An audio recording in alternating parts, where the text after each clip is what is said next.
Nightwing 114, Legacy number 301, Tom Taylor writing with Bruno Redondo on the art. And this is the first issue of the final arc of Taylor's run. So it's been It's only building a to this. 5-issue arc as well. Yeah. But I mean, I'm sure some thought went into the pacing of whatever this last arc is. Yeah, I wasn't like questioning it a quality way. Just it's unusual, DC tend to run by 6-issue arcs as opposed to 5s. Yeah, but to be fair, issue 300 was kind of standalone-y, so I'm sure that'll be like the start of the trade, and then you'll get this is the rest of it. So, all right, so we get a flashback to his early days, not when his parents died, which is what I thought it was for the first couple of panels, but it becomes clear this was actually before that. This is when he basically decided he wanted to try and do what they do, and chose to climb up the apparatus for the first time, and how he was scared and how he almost fell, and then he did fall. You don't see him land though, so we don't know. I think he might just get injured. I think, yeah. It does. He tells her he lost some teeth and broke some bones. There you go. The thing I do like about this specific part, this little flashback, more than almost anything else in the issue, is I think it's probably the best bit about why, his current fear of, heights, which is, obviously it's a strange one for him. But this here, the only time he's ever really fallen and, injured himself and, and it's gone wrong as a fall is when he tried to, when he was scared and tried to back out because he didn't commit to it. If he'd committed to doing the thing properly, yeah, he might still have fallen. But it's the fact that he fell while trying to come back down the ladder that I think makes it a little bit more poignant and just hits the thematic a bit more for me. Yeah, that's nice. We cut to him in the snow, and he's with the dog, but he's on a journey to find his mojo again, basically. So he's climbing a mountain to get his groove back, I guess. We don't get too much of this yet. We just get a little glimpse, a couple of pages. The art's gorgeous, but then it cuts back to 2 weeks ago, and we get kind of into the main story of how we're going to build up to that. Which of course is Heartless finally making his move. He has a whole big thing here where he's assembled all of the lieutenants from Maroni and Blockbuster and says, "You all work for me now." And one guy says, "No, I don't. I choose who I work for." And then it turns out he's kidnapped all of their children, and basically he won't kill the guys that he wants to work for him if they refuse. He'll take out their hearts and kill them in front of their children and make them watch. So we actually get this pretty grim scene of this little girl behind the glass yelling "Dad" as his heart is ripped from his chest. Really good. Obviously you can tell there's a lot of thought went into this. How do we do this but not get an M rating or whatever the teen rating, whatever the comic book rating is. It's T plus is what it is at the minute. Is it? Okay. I always forget. Because you've got the extracting device. You can kind of see the heart in the little container on the gun, after the guys lying there dead. So I can just imagine there was a lot of fine tuning of okay, how dark can we make this before they're going to slap us with the high rating on it. So fairly, as long as I think it's the fact that there's not much blood shown and no actual gore is what keeps it in teen. Yeah, probably. Very effective though. It did feel 100%. a big scene reading through that. He does say though he's still going to pay them all for working for him. He's also going to brand them, admittedly. So it's, there's give and take with Heartless. Yeah. I think it's fair to say. Paying quite well. I mean, we don't see a number, but the reactions they're like, yeah, that's actually a lot of money. Yeah. So he's gearing up, and he's like, okay, tomorrow we make our first move, to push Grayson off his perch, effectively. And I think he talks on about one point about he's he's excited about taking Grayson down because he was because obviously the fall of his parents is what kind of awoken this side of him in the first place. So he's almost perverted in the way he's talking about watching Grayson fall from his heights. So yeah, Dick's in Gotham. He chases down a thief, a shoplifter. It turns out though that the guy only stole some chicken because he is hungry. Yeah. So Dick actually feels quite bad about it because he thinks he's going for a gun or a knife, and he pulls out a cooked chicken, which actually, obviously there's a sadness to it, but I also thought it was a funny panel. Like, because you think you're expecting a weapon and he pulls out just a cooked chicken, and you're like, oh, that's what he took. Which, Hey, I'm sure in the right hands that could be a dangerous weapon.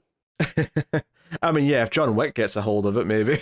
But Yeah, or maybe if your opponent is a vegan, you can like scare him away. I don't know if I still call that a deadly weapon, though.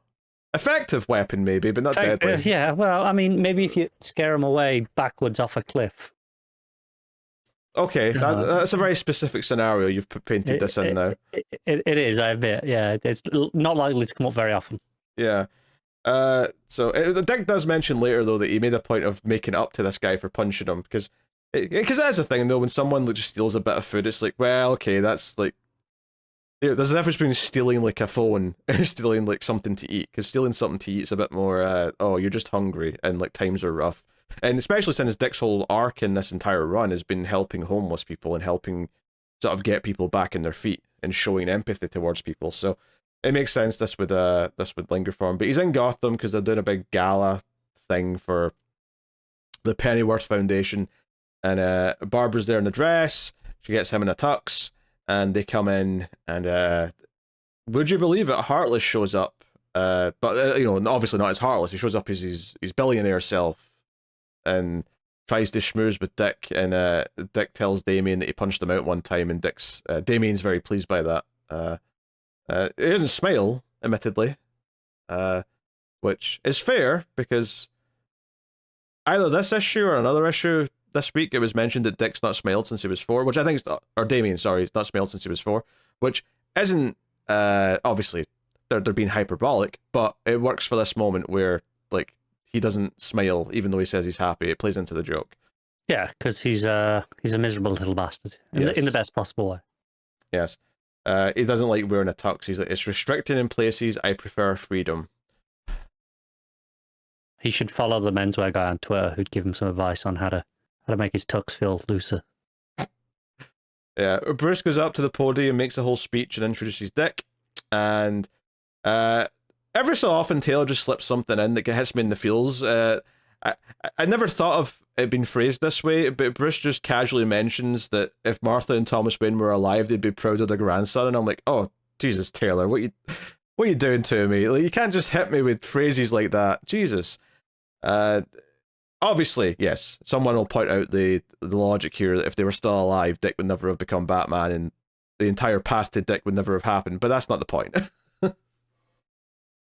Yeah, but yeah, look, life finds a way. Life finds a way, indeed. But of course, what happens once he gets up there is that some shady reporters start accusing him of making deals with Blockbuster because there's a photo of them in the park, which is from a previous issue. And Dick tries to explain it, but the reporter gets all, mouthy about it. Hey, you got loads of money from him when he died. Which, I'm assuming that Heartless has set this up, in the sense that he's leaked it to the press or something. I'm sure Heartless is behind this. Somehow, yeah. This assault on the thing. Then the issue ends pretty quickly because the alarms go off. The fire alarms start hitting. And Heartless is all, oh, we're going to carve out his heart. And that's the to be continued. Carve out a heart. They don't say whose. Oh, sure. Yes, a heart. Yep, quite right. Just because, we assume, but, you don't want to... It might not even be literal. It could be like the heart of the city. He could be speaking in a sort of grandier sense, Grandiose. Normally that's fair, but... Before this, like grandier. Go on. Normally, yeah, but this is Heartless. I think I'm willing to take it on face value that he's actually going to take a heart. It could be literal, yeah. But if there's ever a time he might be meaning it in a more philosophical sense, it could be now. But yeah, we'll see. Yeah, I like this issue quite a bit. I think it's a good start to the final arc. I think it's hitting at the themes that we've been playing with since the start of the run. Dick helping the homeless, Heartless's motivations, the final showdown being between them, and Tom Taylor's basically created, I won't say a nemesis for Dick, but certainly someone that'll now be considered like one of his main rogues. You'll have Blockbuster and the Heartless, and that's kind of nice because Dick's been kind of lacking his own rogues gallery for some time. Had Raptor for a little while. Oh yeah, Raptor. Okay, you can throw in Raptor. He's kind of the anti-hero kind of nemesis character. You gotta have one. Yeah, that's fine. So no, I mean, I think this, but I will say, when it ended here, I was like, oh, it's over already. I was a little. I turned the page and it was the Titans preview, and it was over it was over so fast that I thought this was like a backup story. I was like, I must have more pages of story left. Do you know, they had a backup before issue 300, so I thought there was a backup, and then I hit this page and went, oh no, it's just a preview for the other book that I'm going to read, so I'll just not. Yep. I started reading it because I didn't realize it was a preview. I thought it was a backup, and it's not until the bottom of the page where it's like Titans 11 preview. I was like, oh, never mind. Yeah, I don't mind it not being a backup. That's whatever, but it did read very quick, and I think it is because it spends so much time on the flashback and setting up the future bit of the story where he's in the mountains, and then you've got the whole Heartless stuff, which takes up a good chunk of the issue. By the time we get to like Dick doing stuff, we're already like 2/3 out of the issue, so it's just the nature of like kind of everything that needs to be set up here, I guess. I think it's the two the flashback and the flash forward at the start. Yeah, combined take up 7 pages of the run count. It doesn't feel like it because you have a couple of like 2 or 3 double page spreads in there, but that's almost half your run count gone on just those. I mean, don't get me wrong, it's not unusual for a Tom Taylor Nightwing issue to read very quick because I'm enjoying it. That's very normal, and this is kind of no different. It's just from a structural point of view, it does feel like it ramps up to like a very quick cliffhanger. Yeah. So it's a minor quibble in the grand scheme of things because I do like everything that it's setting up and everything it's playing with. I'm excited about Heartless finally going against him.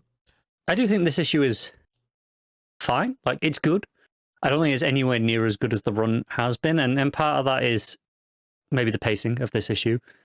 It is like, okay, I felt like maybe I didn't get enough in that second half where it was the actual story. And part of it is just it's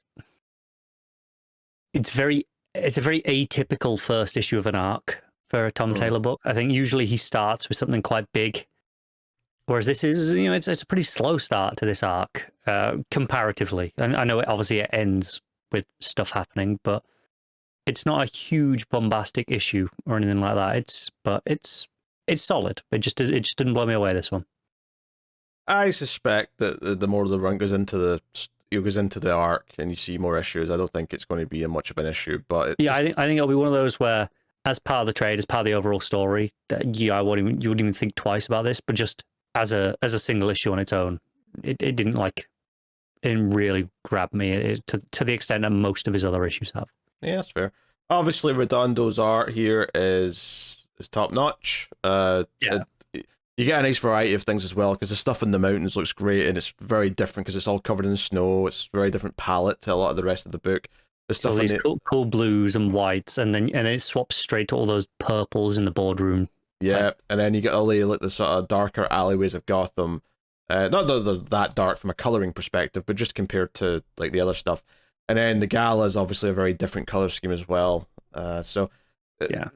I always like when the scenes in a book are separated very clearly by like different color palettes. It just always makes it feel very nice, and it kind of separates everything in your brain really easily. So it's good stuff. Let's see what Matt has to say about Nightwing, shall we? Here we go. Great seeing Redondo back. The pacing makes this particular issue work. Interesting.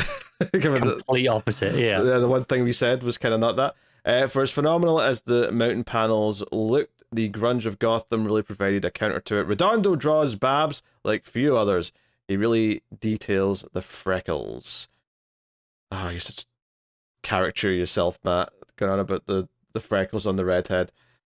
Taylor has made this feel like an endgame last chapter. The smugness that comes from Heartless makes him the perfect foil for Dick. I still don't understand the feat of leaping, and I hope it gets resolved. Seeing the flying Graysons has the opposite effect as the Wayne in Crime Alley. It almost makes me wistful. Of course, Taylor leaves it on a cliffhanger. Yeah. Well, as we pointed out, though, I do think there's a difference here because it's not the death of the flying Graysons we're seeing. It's in that part of his childhood, but it's not that night. So I don't think it has the same, and it's not the same thing as seeing the Waynes being murdered again because it's not the murder. I think seeing the flying Graysons die again would feel a bit like that. That would start to get up there, yeah. So, fair enough. So he gave it an 8.5. What are you hitting with? Well, I'm just gonna give it a 7. Like it's good, but not my favorite from the run. Yeah, I mean, I feel a bit more. I think I'm going to go with an 8, which again for Nightwing, an 8 is on the lower end of the scale because the run has been so good. I like everything it's doing, but it is definitely kind of a weird pacing for this first issue because it feels like you don't get that much of the main story. But everything that's in those other parts is all good though, and it's all like adding to what's going on.